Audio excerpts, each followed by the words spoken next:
and welcome to our program, Psycholinguistics Mythbusters. In this occasion we're going to discuss a myth that our audience has around the production and comprehension phenomenon. Well, actually, we have received many messages about the topic, but we have collected like 3 the most important myths the audience have right now. Let's check the first one. Alright. It says, comprehension can be equated with competence while production is performance. Well, let's see this interesting video about the topic.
As we could see, comprehension is related to reading and listening. Nevertheless, it could be sometimes not that passive.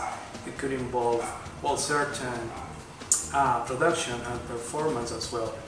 Actually, what you have said about the comprehension is listening and reading is part of the myth, right? We have to take into account that even the production part is more directly observable, comprehension could also be part of performance, right? In this sense, we have to say that this myth is totally false. False! Well, now it's the turn of the second myth. The second myth is there is superiority of comprehension over production. Let's see if it is true or false. No, because like that's where if it's gonna fold in. And it's gonna fold in right there. The seam. What you got there? You're welcome. You're welcome, cutie. Did you say thank you? Yeah. Mm-mm.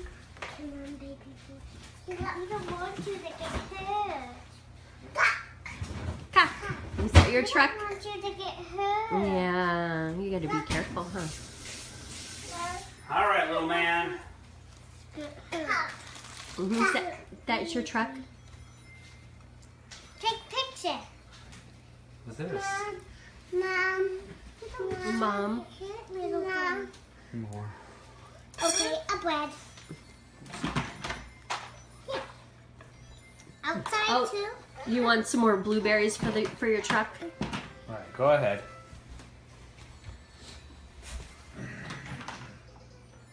There you go. Now you can eat it. Brilliant. There's so many blueberries in the truck. It's a dump truck. Sorry, boy. What is that thing? What is that?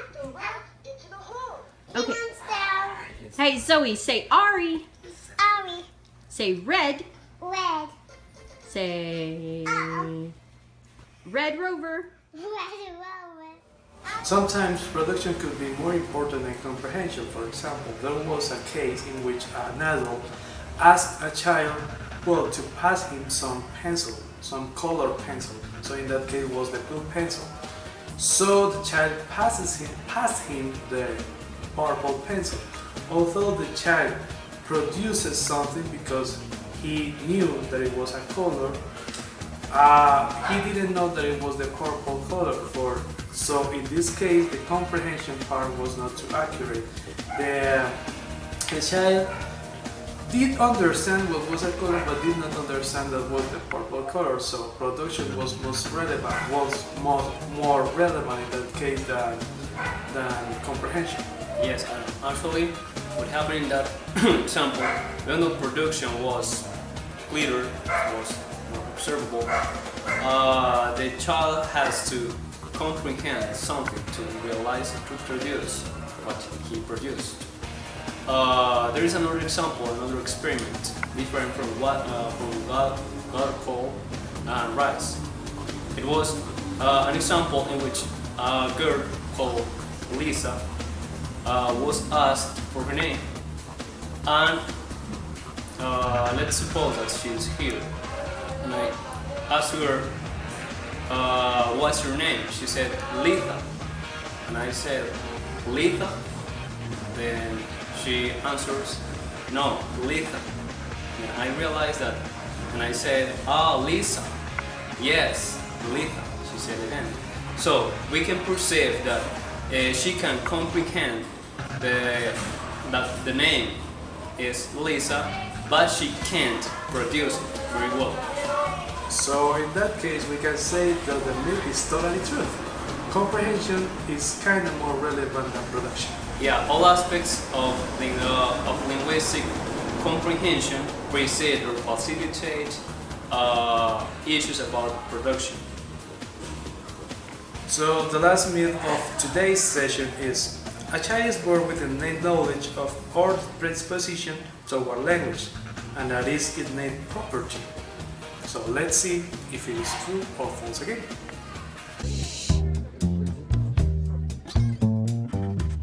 Language sets us apart.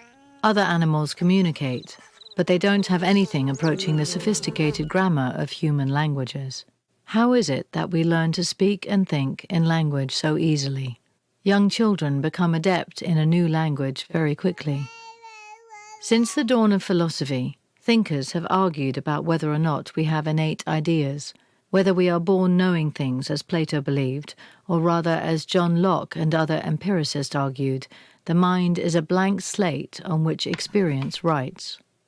An American linguist, Noam Chomsky, gave a twist to this debate in the 1960s by demonstrating that children learning to speak just don't have enough information to form the complex grammatical maneuvers that allow them to generate unlimited new and original sentences.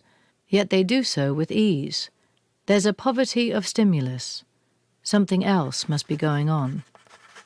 Chomsky's hypothesis was that there are inborn structures in our brain, what he called a language acquisition device, or LAD, which gives us a natural propensity to organize the spoken language that we hear in various grammatical ways. Without that, we couldn't get started as language learners. If he's right, language structure is hardwired as a kind of universal grammar. Our slates have been written on before we emerged from the womb.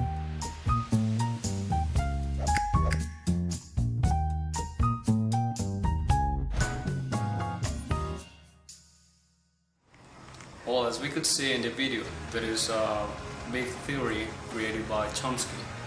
Anyways, the language acquisition was demonstrated because it's universal, because every single guy of children acquires language. Well, for example, nativists led by Chomsky say that there is a language device in our brains. It is called the language acquisition device. What is it? Well, it is basically a supposedly device located in our brain that is dedicated to acquire all the things that are related to language. You know, the words, the grammar, and everything. It is very common to think that because of this language we acquire everything. Nevertheless, well, there is not scientific proof about it.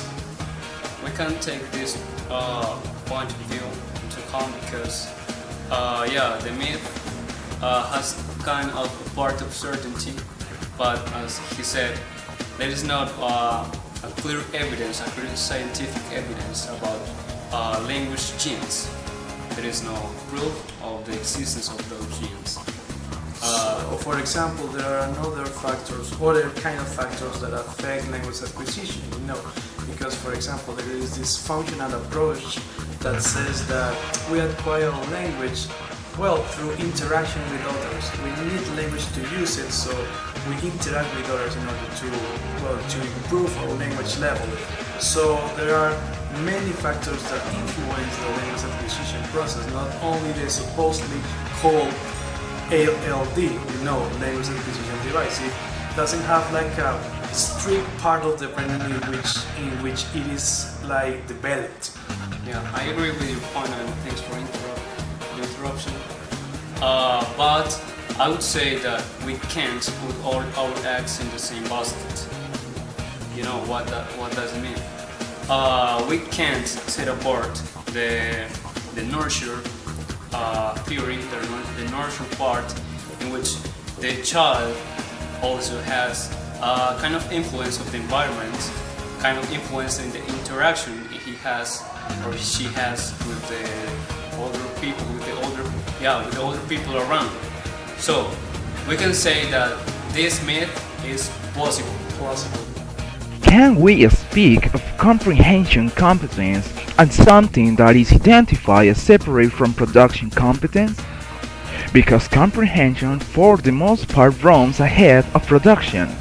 Is it more completely indicative of our overall competence?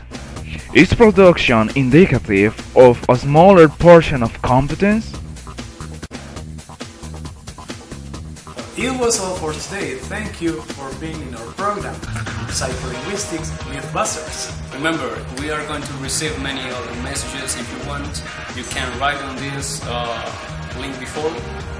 We hope you have enjoyed this presentation about comprehension and production. Follow us in the same chapter at the same time. Bye bye.